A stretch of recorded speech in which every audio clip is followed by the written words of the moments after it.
हमारे मैन पाट महोत्सव के 2026 के 3 दिवसीय शुभारंभ के अवसर पर हमारे छत्तीसगढ़ राज्य के यशस्वी मुख्यमंत्री श्री विष्णुदेव साय जी की गरिमा में उपस्थिति है।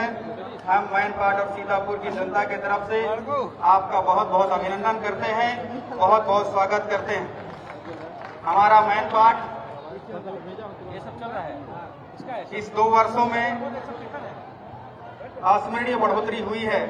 पर्यटन के लिहाज से मैन पाट हमारे क्षेत्र को जाने जाने वाले इस क्षेत्र में ऐसा पर्यटकों का बढ़ोतरी हुआ है जो कि अपने आप में अविश्वसनीय है, जिससे कि आज हमारे इस क्षेत्र में सीधा यहाँ के छोटे व्यापारियों से लेकर आम जनता को लाभ हुआ है।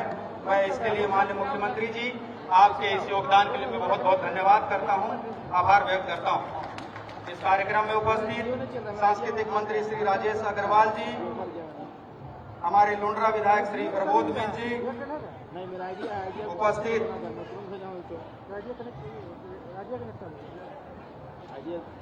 उपस्थित श्रीमती मंजूषा भगत जी, महापौर नगर पालिक निगम, उपस्थित हमारे सरगुजा के आयुक्त नरेंद्र कुमार दुग्गा सर, उपस्थित आईजी दीपक साहब, उपस्थित जिला के कलेक्टर अनिल बसंत साहब, उपस्थित वरिष्ठ पुलिस अधीक्षक राजेश अग्रवाल जी, उपस्थित अधिकारीगण और उपस्थित श्री जिला के हमारे भारतीय जनता पार्टी के अध्यक्ष भारत सिंह सिसोदिया जी, अनिल सिंह मेजर जी, उपस्थित हमारे यहाँ के जिला के सभी भारतीय जनता पार्टी के पदाधिकारीगण, मंडल के सभी पदाधिकारीगण, वरिष्ठ कार्यकर्ता बंधु, हमारे यहाँ के मंडल अध्यक्ष, जनपद के अध्यक्ष, उपाध्यक्ष, उपस्थित सभी हमारे जनप्रतिनिधिगण और यहाँ उपस्थित सभी भाइयों और बहनों, और आज के विशेष हमारे अतिथि के रूप में आए माननीय सांसद मनोज तिवारी जी, आपका हमारे मैन पाट के निवासी बड़ी बेसब्री से इंतजार कर रहे थे। आपका बहुत बहुत अभिनंदन करते हैं, बहुत स्वागत करते हैं। आज का दिन केवल एक उत्सव का प्रारंभ नहीं, बल्कि हमारे समृद्ध और सांस्कृतिक के परंपराओं, प्राकृतिक प्रेम और हमारे जन गौरव का उत्सव है। मैन पाट की पवित्र धरती, जिसे प्राकृतिक ने अपने हाथों से सजाया है, आज 3 दिवसीय महोत्सव के माध्यम से अपनी अनुपम सुंदरता और सांस्कृतिक वैभव को पूरे प्रदेश और देश में प्रस्तुति कर रहा है। माननीय मुख्यमंत्री जी की गरिमा में उपस्थिति इस आयोजन को और भी गौरवपूर्ण बना रही है। हम सभी मैन पाट वासियों की ओर से आपका अभिनंदन करते हैं। आपके मार्गदर्शन और राज्य सरकार की सतत प्रयासों से पर्यटन और संस्कृति और स्थानीय विकास को नई दिशा मिली है। माननीय मुख्यमंत्री महोदय, मैन पाट जितना सुंदर और भव्य वातावरण ऊपर से दिखता है, उतना ही यहाँ के कठिन संघर्ष और लोगों के जीवन संघर्षपूर्ण रहा है। जब भी किसी गांव में कोई अचानक बीमार होता है तो कहा जाता है कि खाट तैयार करो वरना मर जाएगा, और उससे भी ज्यादा पीड़ा जब घर में खुशियां यानी नया मेहमान आने वाला होता है तो खुशियां से पहले दुख की वो सोच उठ खड़ी होती है कि अब उसको अस्पताल तक कैसे ले जाया जाए, क्योंकि रास्ते नहीं है। मगर पहुंच विहीन और आज दूर दराज वाले क्षेत्र आपके नेतृत्व में पूर्णतः समाप्त होने जा रहा है।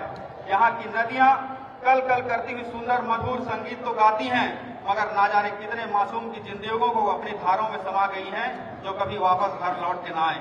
मगर आज सुशासन की सरकार आपके नेतृत्व में पहुंच विहीन समाप्त होने जा रहा है। उन 1 या 2 नहीं, आज हमने 700 करोड़ से अधिक की लागत से आपके कर कमलों से भूमि पूजन और लोकार्पण का कार्य यह दिखाता है कि अब पूर्ण रूप से सीतापुर विधानसभा क्षेत्र में अब प्रसव पीड़ा नहीं, अब खुशियों की बहार आएगी और पूर्ण रूप से सीतापुर विधानसभा क्षेत्र के सदियों से विकास के लिए तरसता यह क्षेत्र हमेशा के लिए खुशहाल बहाल होगा। माननीय मुख्यमंत्री महोदय, आपके इस समृद्ध योगदान को कोटि कोटि में नमन करता हूं, और जब जब भी पहुंच विहीन जैसे इस क्षेत्र में कहीं जिक्र होगा तो माननीय मुख्यमंत्री जी आपके नेतृत्व पर नमन किया जाएगा। प्रिय बंधुओं, मैन पाट केवल एक पर्यटन स्थल ही नहीं, यह हमारा पहचान है। यहाँ की हरियाली, यहाँ की वादियां, यहाँ की ठंडी हवाएं और यहाँ की जनजातीय संस्कृति, ये सब मिलकर मैन पाट को शिमला बनाती हैं।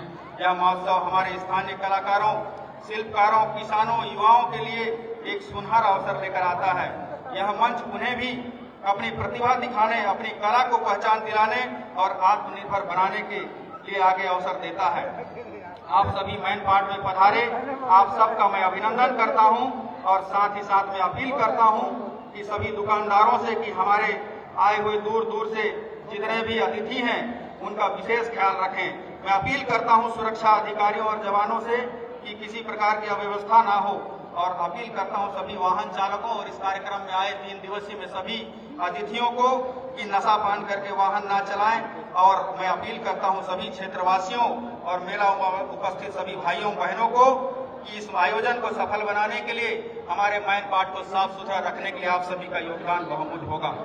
अब मैं माननीय मुख्यमंत्री जी से अंत में हमारे क्षेत्र की जनता जो कि आपसे हमेशा से एक आस भरी निगाहों से देखता है कि आप जब भी आएंगे तो इस सदियों से विकास के लिए तरसती हुई धरती को हमेशा से एक किसान की तरह, एक मेघा की तरह आप भर कर जाएंगे।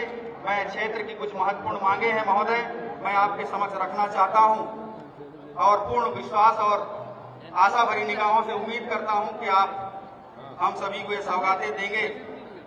माननीय मुख्यमंत्री महोदय, हमारा यह मैन पार्ट क्षेत्र अनेकों पर्यटन स्थलों से भरा पूरा है, लेकिन इसको प्राकृतिक रूप से ही केवल हमको जो मिला है, अब हमको संवारने की जरूरत है।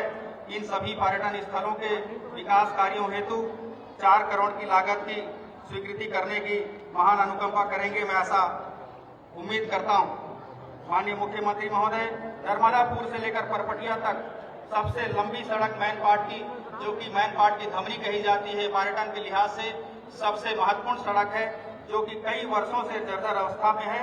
इसके लिए मैं आपसे निवेदन करता हूं माननीय मुख्यमंत्री महोदय,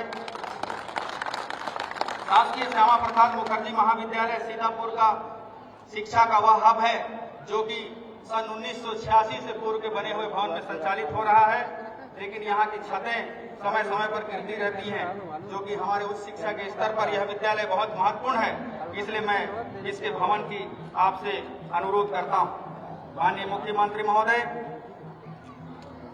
सीतापुर में सर्व सुविधा युक्त बस स्टैंड की आवश्यकता है, क्योंकि जिस स्पीड से आपके नेतृत्व में सुशासन की सरकार में आज हमारा सीतापुर विकास की ओर बढ़ रहा है, चाहे व्यापारिक दृष्टिकोण हो, चाहे वो कनेक्टिविटी हो, उसके लिए सर्व सुविधा युक्त बस स्टैंड की आवश्यकता है, जिसके लिए मैं मांग करता हूं। इसके साथ ही एक बहुत ही महत्वपूर्ण मांग जो कि तहसील कार्यालय सीतापुर और सर्किट हाउस सीतापुर की आवश्यकता है। मैं उम्मीद करता हूं कि आपके विशेष अनुकंपा और आशीर्वाद होगी। आप सब उपस्थित हुए इस कार्यक्रम में मैं विशेष अभिनंदन करता हूं। आपने बहुत कीमती समय निकालकर इस महोत्सव को आज भव्य बनाया, मैं आपका बहुत बहुत धन्यवाद करता हूं। पिछले वर्ष आचार संहिता के कारण से आयोजन नहीं हो पाया। मैं आपसे निवेदन भी करूंगा कि इस आयोजन को हमेशा से एक तिथि निर्धारित हो, इसके लिए आपसे घोषणा चाहूंगा। महोदय, बहुत बहुत धन्यवाद। जय हिंद, जय भारत।